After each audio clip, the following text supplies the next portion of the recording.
Ladies and gentlemen, welcome back to another episode of the YouTube Business Academy podcast. In this episode, we're diving into the fascinating topic of how AI is changing the game of content creation.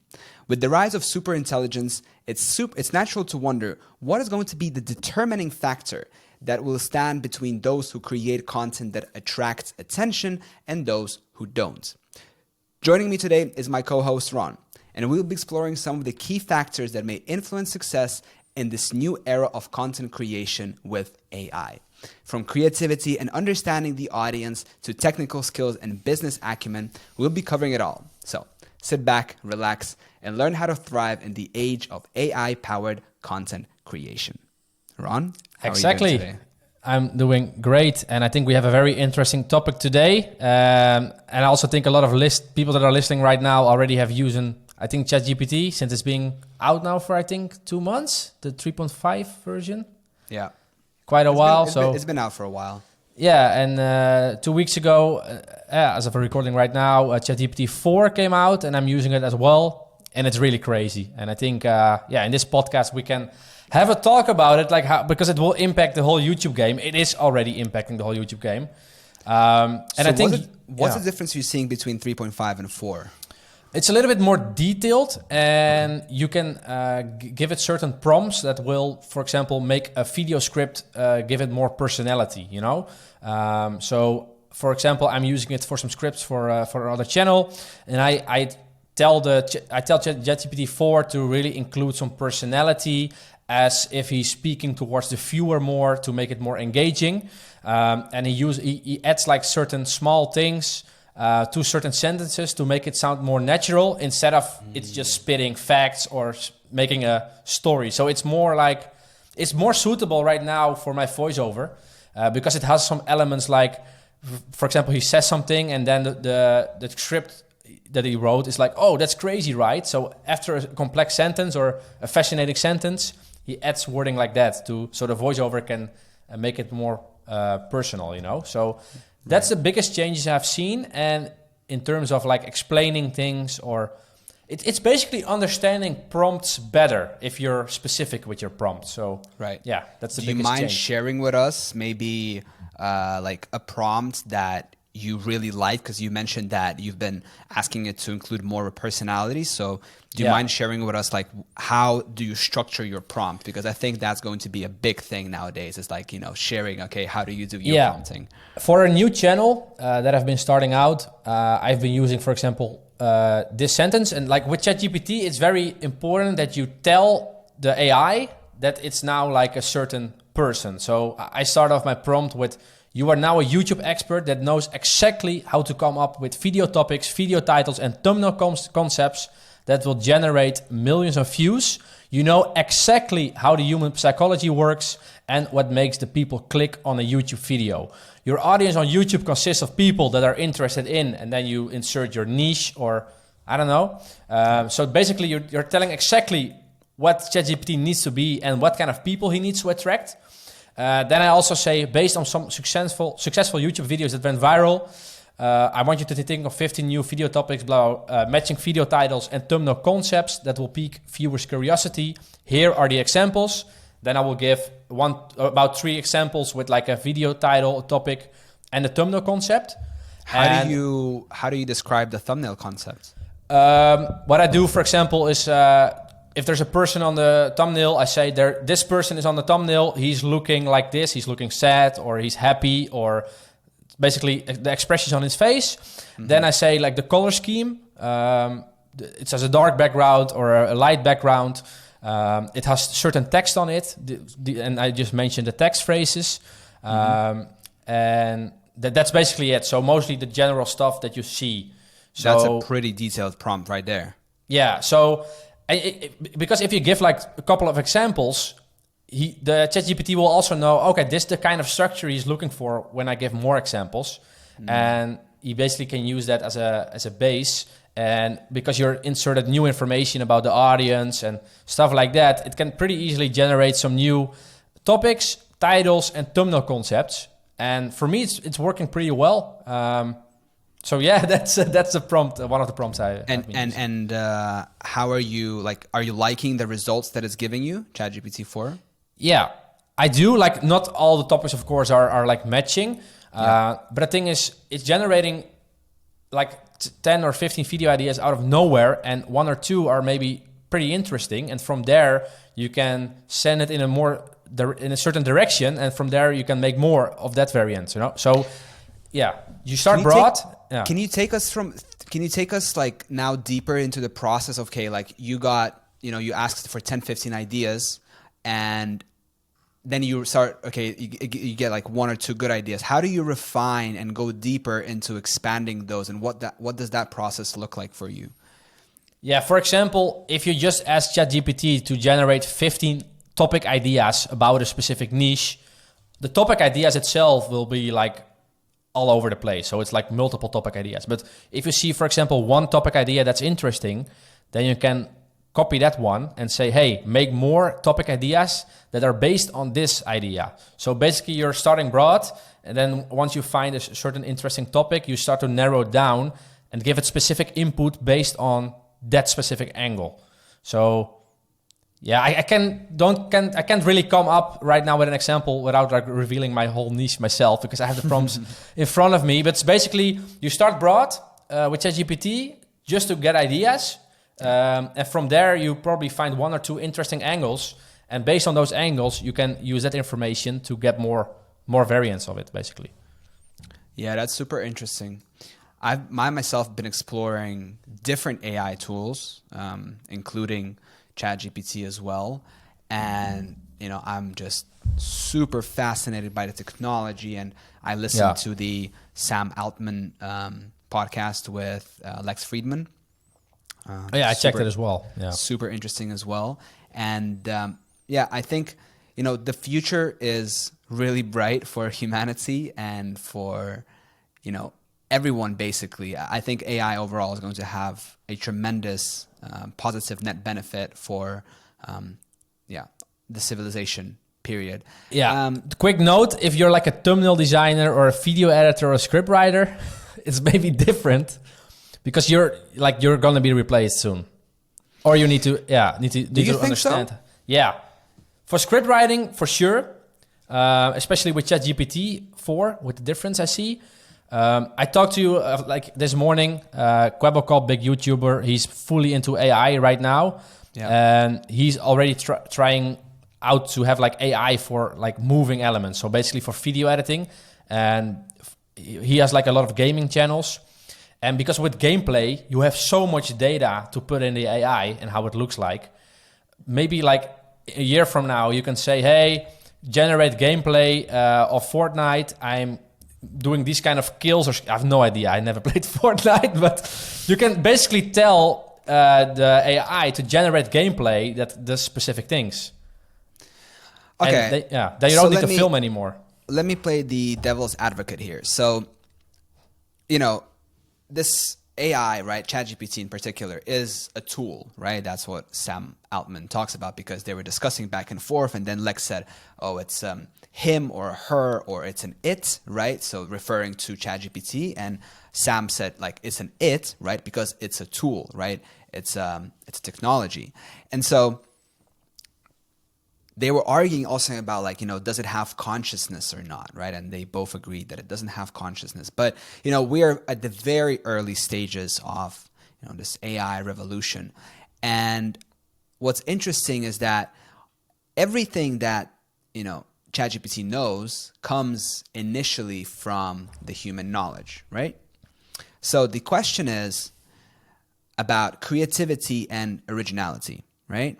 And I have a point here that I would like to read out, is that AI tools, right, on the topic of like, thumbnail designers and script writers are going to be replaced, right? So AI tools can assist content creators, right? It can make you like 10 times more productive. But the argument is, can they replace human creativity and originality? Because content creators who can come up with a unique and compelling ideas and execute them in interesting ways may be more likely to attract and retain audiences.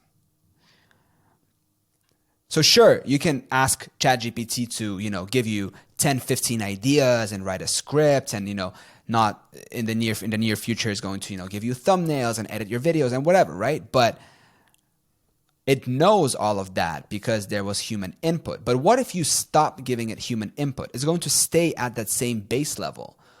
You know what I mean? It's data. So, it's data, right? So it needs data to continuously learn, right? And I think, because I've been really pondering about this topic a lot, right? And the question that I'm asking myself now is, okay, let's play a little mind game. So let's say that everyone has access to all of the craziest AI, tools, script writing and thumbnails and video editing and human-like voiceovers. So you can basically put together a video using, 4 different tools, or let's say they bring it all under one tool, and you just say, hey, make me a video about this, right? I want to hear 5 examples, right? And then it does that. What's going to that look like in comparison to someone saying, or like a human or like a human sitting with experience of the YouTube game and saying, okay, I'm going to make a video? Do you think the human has more creativity because he's a human rather than all the data set that is in ChatGPT, or the human is generally just like super limited and he needs tools and stuff? I think the latter. Like, the AI has so much input data sets, and it's increasing like every day, like crazy, exponential. We only have a limited amount of brain processing power. I don't know. Sure, I agree with that. But I don't know if like how much. Like, they were talking about also which jobs are going to be replaced, right? And one of the job that Sam said is customer support, right? Customer service. Yeah. Sure, I can see how that is, can happen. So let's say you have a web shop and, someone is messaging in the chat, hey, I ordered this at this time. When can I expect my order? And then, that can all happen, right? Instantaneously. But I don't know about the creative field. Really, I don't know about the creative field. I could be wrong, and I could be looking back in 5-10 years, and I can be like, man, you didn't see far enough into the future. I think you just need to be creative with the prompts part. Like, if you can be creative enough with writing the prompt, I think then ChatGPT has the tools to generate those unique ideas. Like, if you will say to ChatGPT, generate me 5 unique ideas, like that's a very broad prompt. Yeah. And then it's probably not as unique. But if you have a crazy idea that you've come up with yourself, and you can translate that crazy idea into a good prompt, then ChatGPT has the right tools to create something unique. So I think creating good prompts will be like the key to using AI effectively in the future. Yeah.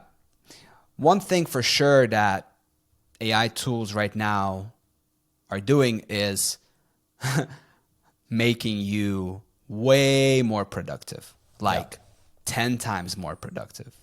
And it's insane. So, okay, let's stay on this argument about learning to prompt, right? So it comes down to prompting. Let's say someone says, a broad prompt, hey, give me 10 ideas for a YouTube video. And then someone like you says, a long prompt, super detailed, hey, this is my audience, this is the examples, this is you are like this, and, gives it like personality and all this, right? So how does one now go ahead and start learning these prompts and how to interact with AI technology? What do you think? Yeah, it's just being curious and check other videos, check what other people are putting in. Like, there are so many guides already and tutorials with certain prompts you can use. It's just a lot of experimenting because nobody knows yet. Or people slowly going to figure it out. But it totally depends on what kind of niche you're in or what kind of business you have. But it's just experimenting. And the more detailed you can be with your prompt, the better ChatGPT can give you an answer, So, it's just trying out, experimenting, see what other people are doing. And of course, like ChatGPT 4 is already better than 3.5. So upgrading to that already helps. Just stay on top of the AI and prompting game. And I think you'll do really well. Have you been playing around with any other tools except for ChatGPT? Yeah, I tried Bing Chat, but I don't really like it. Okay. It's connected. Yeah, it's by Microsoft, but it's connected to the internet. By and Dolly. I thought, yeah. Oh, Dali as well? Okay. Yeah, it's powered by Dolly. But the annoying thing, I really like. I asked it, for example, to list 5 YouTube videos that match with my topic, and then it just lists 3 things. Like, it's so annoying. Even if I say list minimum of 3 things or 5 things, it still gives the top 3. And those kind of details is already annoying me. But I don't think like what Bing Chat is doing. I think it's more asking your question. It's looking for Google results, but it's presenting the Google results in terms of an answer. So it's not as creative as ChatGPT, in my opinion. Right. You're talking about the chat feature, right? Yeah. You're not talking about the image generation feature. No, I haven't tried that. I tried Midjourney though, but how was Midjourney? How do you find it? Good. I tried it for some thumbnails, but I actually heard that Midjourney version 5 is already much better, and I haven't tried that one yet. But I saw like some images yesterday or 2 days ago going around Twitter about Donald Trump being arrested. Whole image was fake. Looked really realistic. It's crazy. Yeah, dude, this is another topic, by the way. How do we now distinguish between what's real and what's not? Yeah. But the whole thing is, images are just starting point. Video will appear as well. Then you can basically, in terms of if you link it to YouTube again, you can like the guy Quebocop, the YouTuber. He already has like a virtual influencer on YouTube called Blue Gaming. I saw that. If you can, like, that's like, you can see it's like digital, but if you can eventually make it realistic, you can create a whole personality around a specific YouTube channel. I already found some other virtual guy that's doing like reacting channels with a virtual character. Yeah. But now the virtual character still looks fake.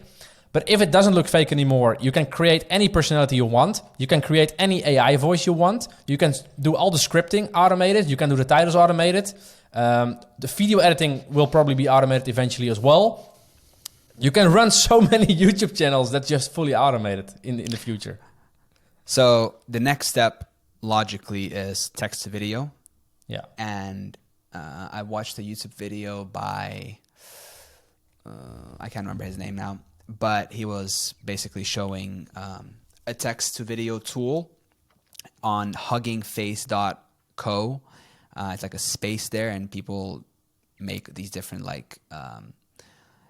tools that you can use and play around with. And basically, you input something and then it gives you a video. Right now, it's really still really raw and not good at all. But that's exactly where we were with image generation at the beginning. And look where it is right now. Yeah. So the next logical thing is text to video. All right. You give it a super detailed prompt. Hey, generate me a video in this niche about this topic. This is the main points. This is the script. Or maybe you just give it a script and it generates you video. Right? Yeah. And then you use Midjourney or something else to generate you a thumbnail. Then you use ChatGPT to generate you a title, and boom, you're live. Yeah, it's crazy. Then you hire someone, or you have another AI to just automate that whole process and say, hey, post 1 video a day or 3 videos a day. And what's then? What's next? I don't know. We'll see. Nobody knows. If everyone is going to, this is the question. This is my question. If everyone is going to have access to these things and you automate it to a point where you don't touch your computer and you have, as many videos as you want being posted every single day on autopilot with super good quality, right? Yeah, but I think if everyone does that, it still needs creativity in the beginning. The whole video idea itself needs human creativity. The video editing style, yeah, of course. But you said you don't need creativity. But it all starts with the way how detailed your prompt is. Otherwise, you will have very general video ideas. So the very beginning is you need to have your own creativity and style and that kind of stuff. You insert it in ChatGPT, and based on your input, it's making things. But if you're not giving it good input, the output will also be not good. And you will probably, if people are not putting as much effort in prompting, they will probably end up with a very broad result that everybody will then get. And if everybody is like getting broad results and making like boring videos, then those won't be successful. So okay, I think it's a new quality level on YouTube then that's like, wow. Yeah, I'm so curious.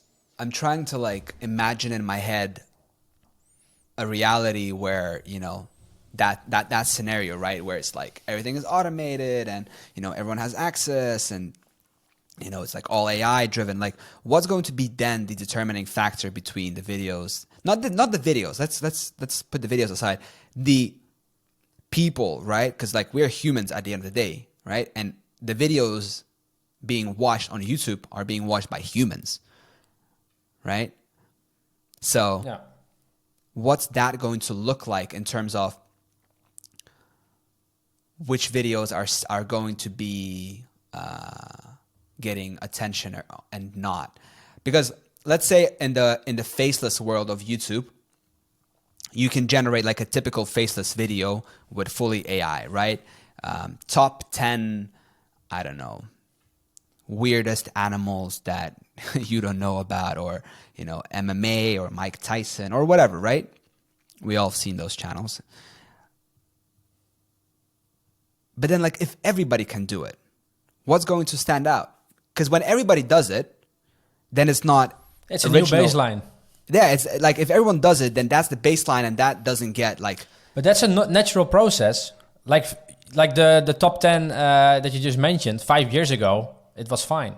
Now it isn't already anymore. So because everybody does it. Yeah. So it's with everything. Like there's new technology, so the baseline improves. People expect a different quality. Same with YouTube automation. Like 2 years ago, it was way easier to start a channel than now because there's more competition. People expect more quality. It's like a normal process in humanity, I think. Yeah. Things start to improve. Yeah. Gets higher and higher. Exactly. But now like we have different tools to up the baseline. And there's probably still an audience for like more sincere content. Like probably once tech and AI is overtaking our lives, people probably hunker towards more sincere and personal touches and contact. So that probably will also be a thing. It's not all AI, I think. That's what I think is actually pretty important is, you know, the human touch. So I think like we always talk about this pendulum swinging, right? And right now everyone is crazy about these AI and, you know, it's a hype, right? It's a hype train and everybody's going to start using them and the videos are going to be more optimized than ever. And eventually that in itself is going to become too much. And what we're going to start craving is the raw, the human, the mistakes, the suffering, you know, sharing of our emotions and feelings, and I think that is probably going to be this pendulum back, right? Where because right now it's like everything is really polished and that's what we want, but then if that gets too much, then naturally I think we're gonna want to have the, you know, unpolished, the raw. Yeah, but then you can also make an AI prompt where you say, "Hey, make an unpolished video that's raw, that looks like it's real." So that's still possible, though. Yeah, no, definitely. And I think, you know, preparing for this podcast, I was using ChatGPT to give me some bullet points and main ideas from different books, and there are a couple of interesting books that talk about like the future and merging basically with with computers, right? With technology.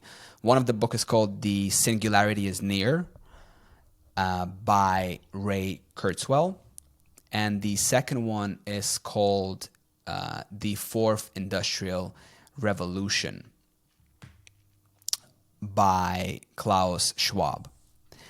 And you know, they look into the future, right? They look into like the 2045, 2050, right? So something like 25, 30 years from now.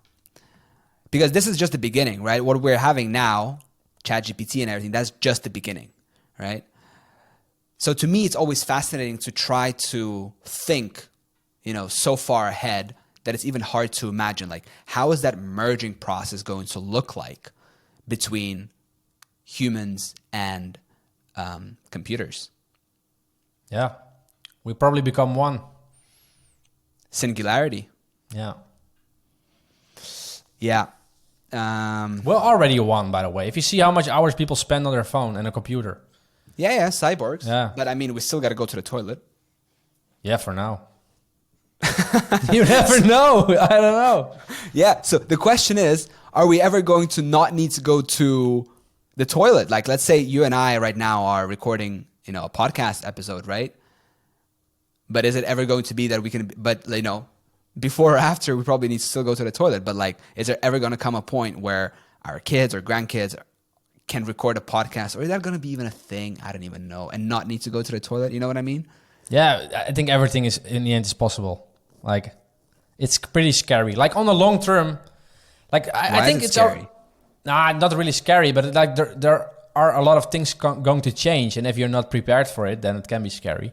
Yeah. But you need to be open for it, I think, because you're not stopping it. Because in humanity, we're always trying to improve. That's the dopamine we have in our brain, The molecule of more. Exactly. So it's not stopping at all. But I think there are some trends like, for example, because of that technology, I think people around my age, they get children later. They don't marry as quickly. And like 30, 40 years ago, when my parents, they got married at 21 or something. And a lot of people in their circle as well. So now people are also getting married later, getting children later. So maybe, I don't know, we eventually also get less population in the world. I don't know. It's like because of technology, right? Because we have so much distractions. True. People are living online. Like they can get as much joy online as in the real life. What are you talking about? I don't know. It's like people, I don't know. It's just crazy where it can all go to. I don't know. It's weird. Yeah. I want to read 2 points here. So that Kurzweil talks about. So first is technology will transform humanity. Kurzweil believes that new technologies, including artificial intelligence, nanotechnology, and biotechnology, will transform the human experience in ways we can't yet imagine, including enhancing human intelligence, expanding human lifespans, and enabling us to merge with machines. The merging of humans and machines. So Kurzweil suggests that humans will increasingly merge with machines, eventually leading to a new form of hybrid consciousness. Let's go. That sounds insane. Just reading that, like, to me, it makes sense, right? But if you think about it for a second, like, that's crazy. We went from like apes to merging with our own creation, a computer, right? In the 40s, they made a transistor. And now we're becoming part of that transistor, or we're like merging with them. Yeah, it's crazy. I know. It's but you're not stopping it. Nobody is stopping it. The train doesn't stop. Yeah. Yeah, it's true. So let's come back for a second to YouTube and AI technologies. So the person listening right now to this podcast is like, okay, that's cool. I like it. I'm part of this. Let's go. How can I use it for myself? Right? Yeah. So we talked about in the beginning, like, sure, you can use ChatGPT to, like, I mean, right now, right? So obviously technology is evolving fast, but right now, right? So you can use ChatGPT for video idea generation, title generation, script writing. How, in what other ways right now can we thumbnail use concepts? AI? So thumbnail concepts itself. I'm not as familiar with Midjourney version 5, but you could get thumbnail designs from there, like not the full thumbnail, but maybe elements of your thumbnail that you can just use in your, like, if you have a certain scenario that you can find on the internet that you want in your thumbnail, you can have that generated. But do you then still need a human being to say, hey, here is the concept of a thumbnail, now make it what I like, now polish it? Right now, you still need to polish it with Photoshop, yeah. So you still need a human. Because you... Or maybe you need a human to recreate it. You say, hey, this is what I have in mind. Yeah, Make me exactly. one. For example, if you're looking for a specific background, like for example, your channel is about space, and you want to have on the background of Mars. I don't know. You don't have so many images of Mars, so you can have it created by Midjourney, for example. But then Midjourney creates it because it was feeded all the images of Mars. Yeah, but you can put certain elements in there. I don't know. So you can get creative there, but like those kind of images you can use in your thumbnail. For video editing, it's still really bad, but I think that's just a matter of time. Yeah. Yeah. How do you think that's going to look like editing AI? I'm really curious about that. I think it will look exactly the same as now.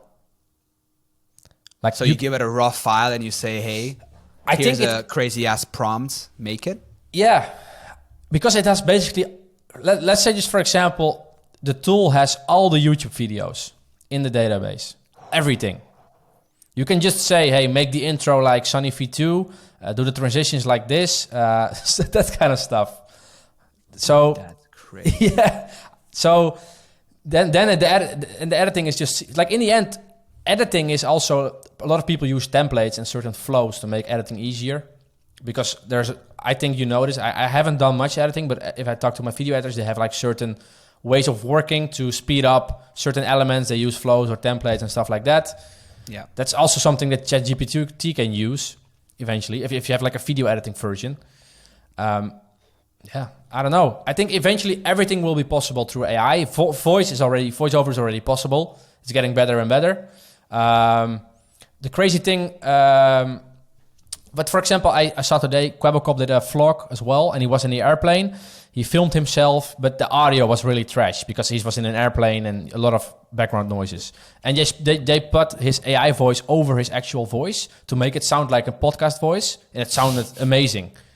Really? So yeah, I can send it to over you after the podcast. But wow, those kind of small tricks as well. Like you don't have to use AI for your whole video for everything. Yeah, but you can use it to improve the overall quality of your video and make your audience more happy because the quality is higher. Yeah, I've actually been playing around with also a couple of different AI tools. So one of them, I made a video on my channel as well. So one of them is called 11 Labs. I basically cloned my voice, which is insane. And the crazy thing is, it sounds so realistic and so good. Because before, when I was playing around with those, they sounded still robotic. Yeah. 11 Labs, if you give it to someone, chances are they won't be able to distinguish it at this point any longer, whether it's a human or a computer. Yeah, and you know why? Because the voice is also imperfect. You hear like the breathing and like the pauses. So it can eventually replicate the raw aspect of humans as well with everything, I think. Yeah, I just basically signed up with 11 Labs, exported my voice from a podcast, right? One of the podcast episodes, fed it to it. Yeah. Less than a minute, I cloned my voice. I give it any text, 5 seconds, boom, it reads out exactly like my voice. Anything I give it to. Yeah. Scary thing, by the way, I just saw it yesterday. I was watching a video in incognito and see how it looked, and I got an advertisement. So it was like Elon Musk talking in a camera with an AI voice saying that he sold all his Tesla shares to buy this specific coin. It was an advertisement on fucking YouTube. Yeah. And they were like promoting a certain coin, like it was obviously a scam, but it's pretty crazy. Yeah, but it's also for companies like Google and YouTube to people are using those things to also do evil things, So it's a big safety concern right now. Also this thing that on TikTok that went viral with Joe Rogan. Yeah, I've seen it. Yeah, with the deep fake promoting some supplement or something as well. They cloned his voice and everything. Yeah. I think now companies are going to really, they already are. And it's a safety concern that we've been warned about and that everyone has been talking about, but now we're seeing it firsthand, the power of it.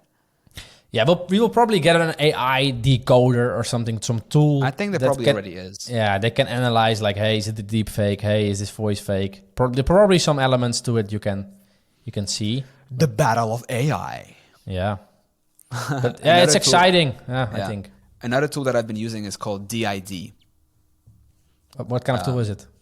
So the video that I made on my channel is basically, I first created a Pixar looking avatar of myself. So I fed it a picture of myself.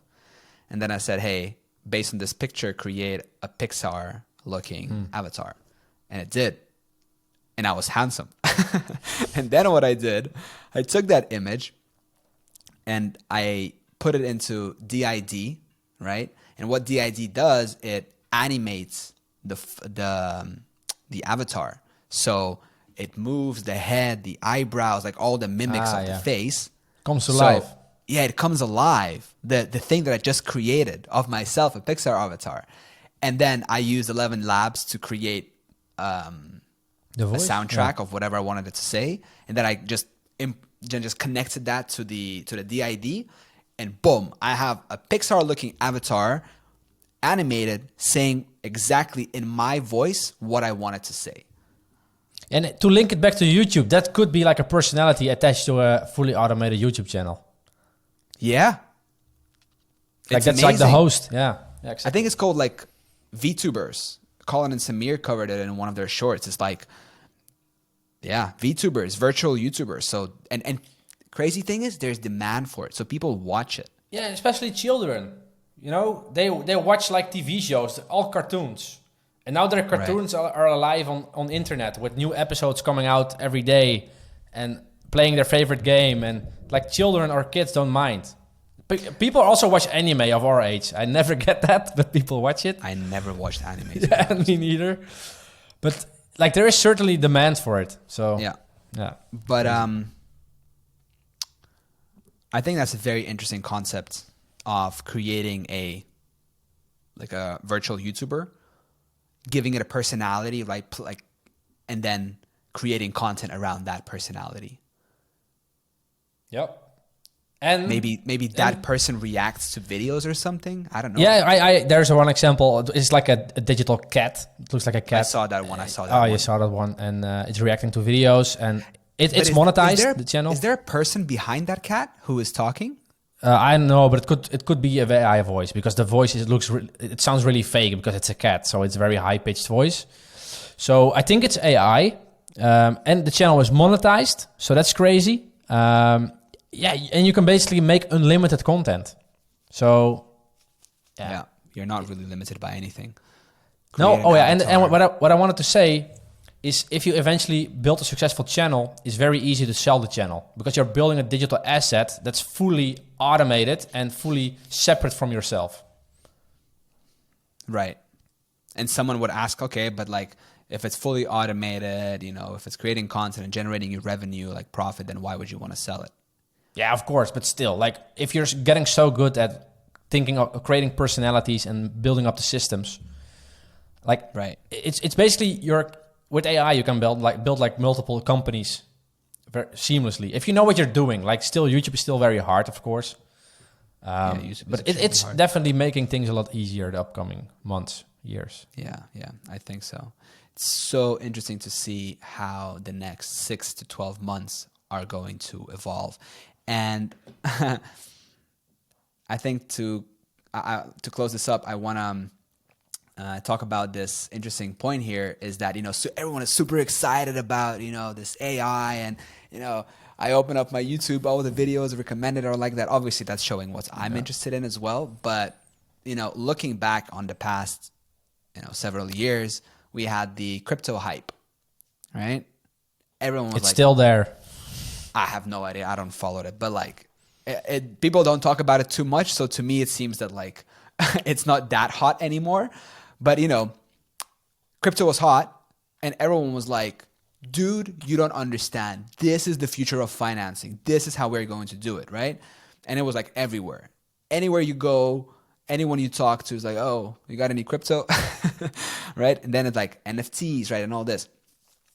So, and now we're seeing the same thing with AI, right? But this has actually utility, in my opinion, right? In my opinion, crypto has no utility, but like AI actually is a game changer. But, I want to emphasize one important thing, and that is called the Gartner hype cycle. Okay, it's called the Gartner hype cycle. So what is this thing? Well, this thing is basically a concept. And this concept states that when new technology comes along, humans tend to overreact in the short-term benefits it offers. Proponents of the new tech cast it as panacea, which then sets the tech up to spark imaginations and create unfair expectations. Typically, the new tech is little more than slightly applied science and therefore fragile, or needs time for humans to understand how to harness it to change long-standing paradigms. The thought leaders at Gartner coined the term the hype cycle and graphed the concept. So if you actually search up, Gartner hype cycle, you'll be able to see what I mean. It looks like, it sparks up and then it dies out and then it kind of plateaus, right? So, typically, expectations go very high before dropping drastically.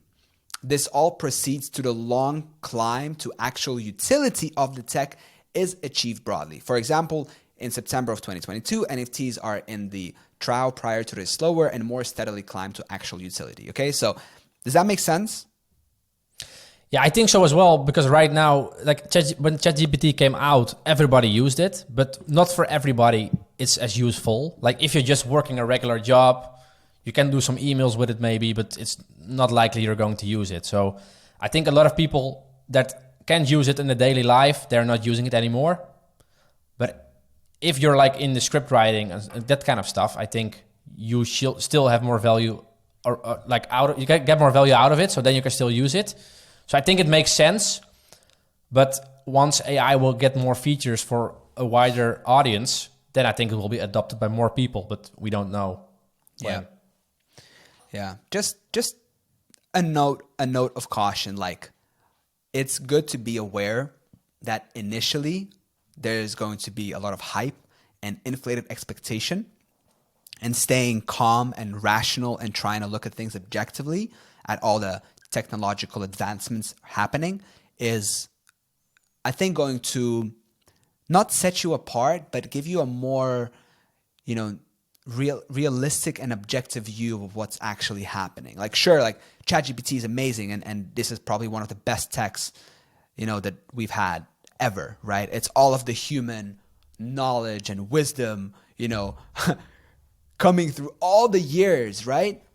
You can ask it, hey, explain me physics, right? And it took, Einstein or Newton, their whole lives to come up or to, think of one concept. And now you can ask ChatGPT, hey, explain me the law of relativity, right?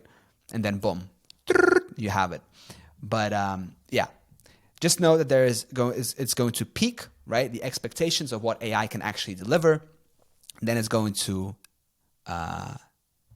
die down a little bit, and then it's going to plateau productivity. But then it's going to start climbing and climbing and climbing. Don't think right now that AI is going to solve all of your problems and that you still, you won't need to go to the toilet in 5 years. You're still going to go to the toilet in 5-10 years. I think so too. But it is amazing tech for sure. I agree. Let's see what the future holds. All right. Well, Ron, thank you so much for your time. I hope you guys too. enjoyed this podcast. And thank you so much for watching, listening, subscribing. And we'll see you in the next one. Bye. Yes. Bye-bye.